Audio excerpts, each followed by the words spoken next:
our buddies and we like to play games in the new Bear Buddies.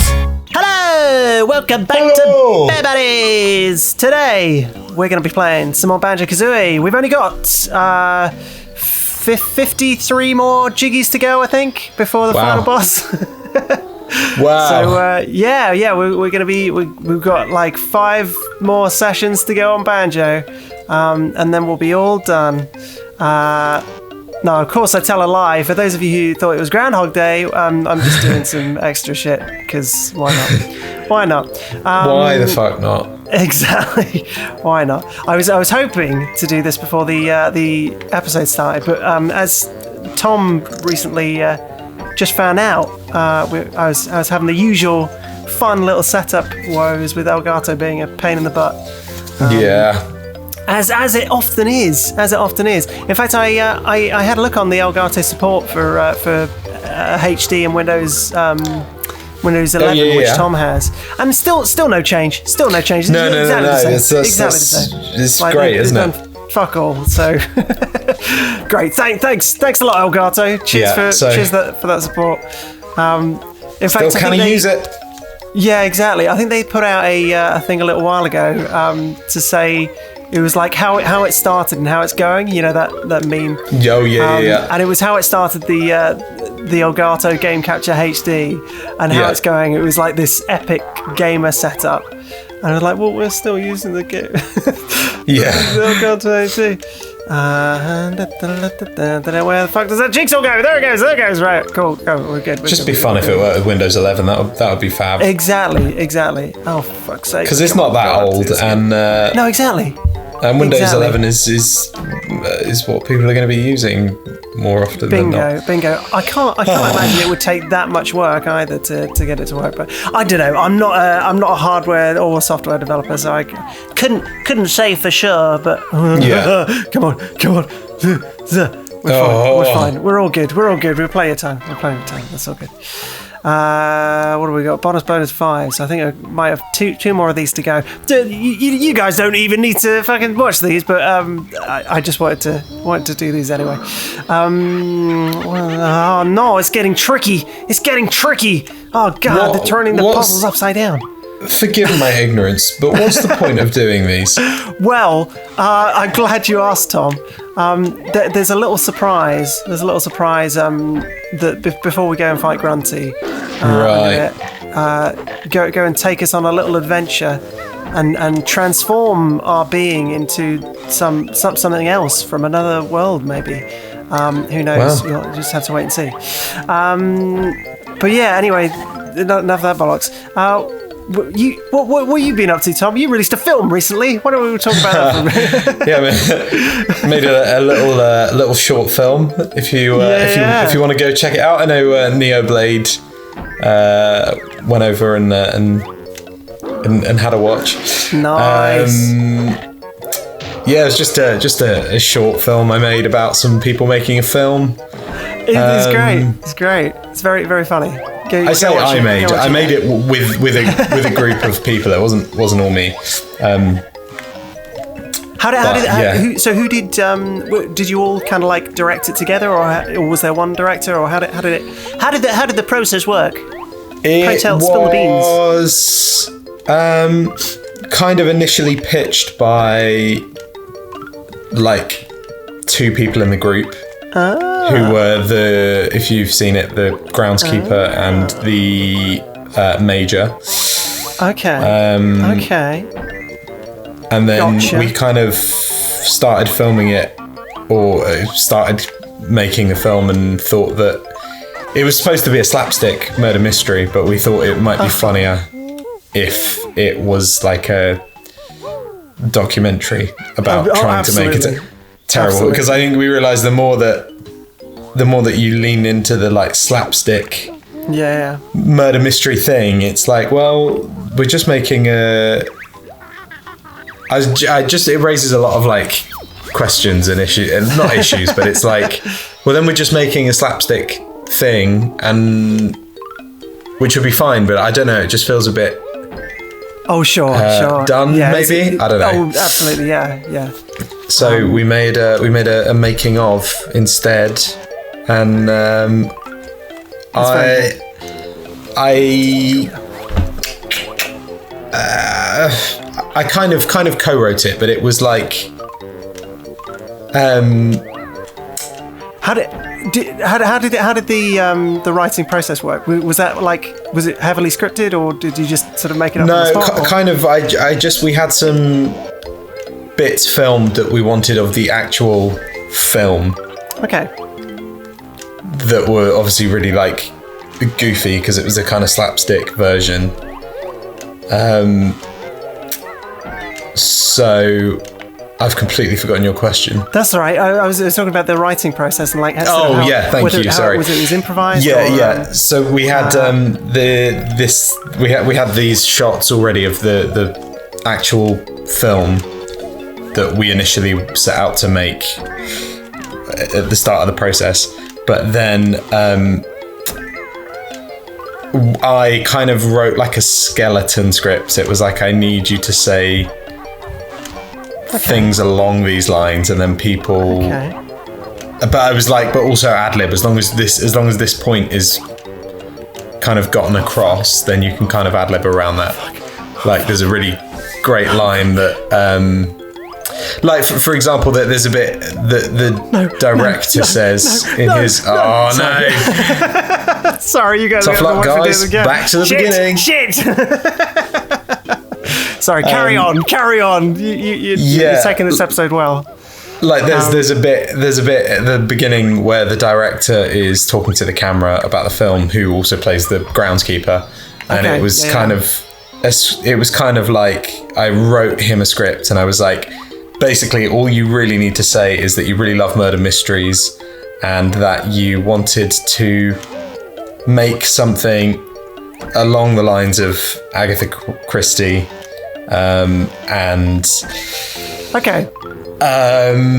That you put yourself in it. Gotcha. And then I was like, anything else you can kind of do whatever you want. And so as a result, we got some great lines from him talking about like him always wanting to make films because ever since his parents got divorced or his parents left, always kept him on his toes or something.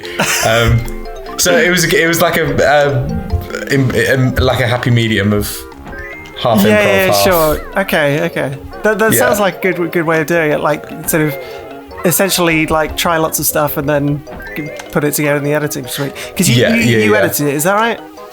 I edited as well. Yeah. Cool. Nice. How was that? Yeah, it's good fun. I wanted to make it look like it was like from an old like 90s VHS, so we made it look. I loved it.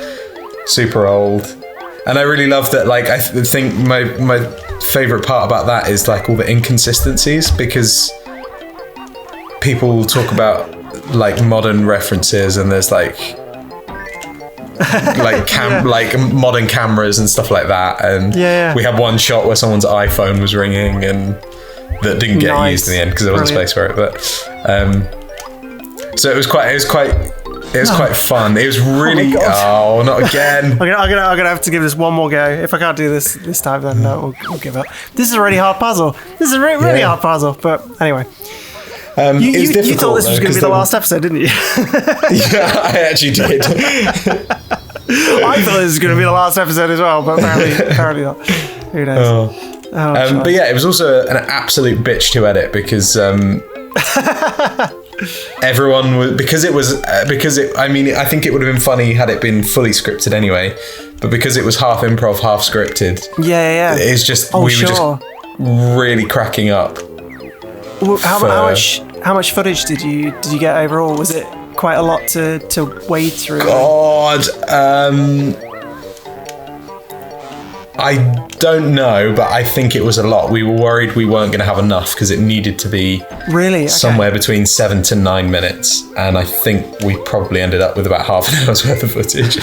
So maybe I'll make an extended version at some point. I'm going to put together a blooper reel for the people that are in it, because we had. There's a great unedited take of Joe, who plays the vicar, just ad-libbing. And honest to God, it was one of the funniest things I've ever sat through, because he just kept playing up to the fact that a lot of high up people in the church are convicted paedophiles, but in a really subtle way. Okay. Freaking did it! Yes. Yeah, boy! Yeah! Woo! All right. But yeah, so we got some good takes of that, and also that if you've watched the film, you'll know the bit I'm talking about. But the initial chat with the director at the beginning, we must have tried for like 40 minutes to record like 2 minutes of dialogue. Really? Oh my gosh. Was it of just him talking? Like some of them were just one shot done, cool. But this was like he kept getting an extra word in, and then we'd all crack up. It was him talking about ever since his parents left, he's always liked being kept on his toes, because that just came completely from him. And it was such a funny line. And then also I thought this is like a good example of the writing process. That I said that I wrote that he wanted to make murder mysteries that kind of rivaled Agatha Christie and Hercule Poirot, who I didn't realise at the time was a character. An Agatha Christie character. Really? You never heard of Hercule Poirot? I knew that Poirot was a character, not a writer, but I didn't realise it was Agatha Christie. Way. But it was supposed to be a joke, but it was like kind of a joke on a joke in the end. I love the spelling for that one. So I thought it would be quite funny if he said Poirot. That was how it was originally supposed to, because I was like, it'd be funny if you actually don't even know how to pronounce the names of the people you're talking about. And he came out with Herbert Poirot, which was quite funny, but which we did find really funny. But I said to him, I was like, when we gave him the script and we sat down in the room, I was like, this is kind of what I was thinking, but I was like, I just thought it would be funny if you mispronounce the name, so you can mispronounce it however you want. Thinking that he was going to say Agatha Christie and then his own version of Hercule Poirot. Sorry. But he decided to also change the name of Agatha Christie. Brilliant. For some reason, there's just something about him trying to say Agatha Quifty, which was just like the funniest thing any of us had ever heard. And we've got so many shots. I think if you watch it, because it got to a point where we were like, fuck it, we have to use this. I think if you watch it closely, you can see a couple of moments where he's very clearly smiling, or it's been carefully cut away so that you can't see or hear us laughing. But it was a bit of a bitch to edit, but it was good fun. Oh no, I'm sure. I guess it's it's one of those that like sort of there's a certain element of creativity in the sort of acting and directing process, and then you get an extra bit of freedom with the editing. Well, yeah, exactly. I think the part of the thing with it is like it's extra difficult to edit when there's not a super strong framework in a set. Like, I mean, there was a framework, but in terms of like script, it was kind of ad-lib. So it was like, oh, okay, we're going to have to cut around this, and this doesn't work, or this is too long. Yeah, no, exactly. Yeah, it was good fun. Anyway. If you want to check it out, it's on my Instagram and Twitter, and maybe we'll put a link to it. Yeah, definitely. There'll be a link up the top right of the screen now. So click it, go watch it, go give it some likes, some love, and let us know what you think as well. Give Tom some comments. That'd be awesome.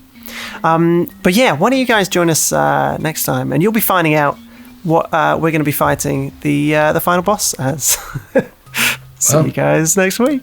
Bye. Bye.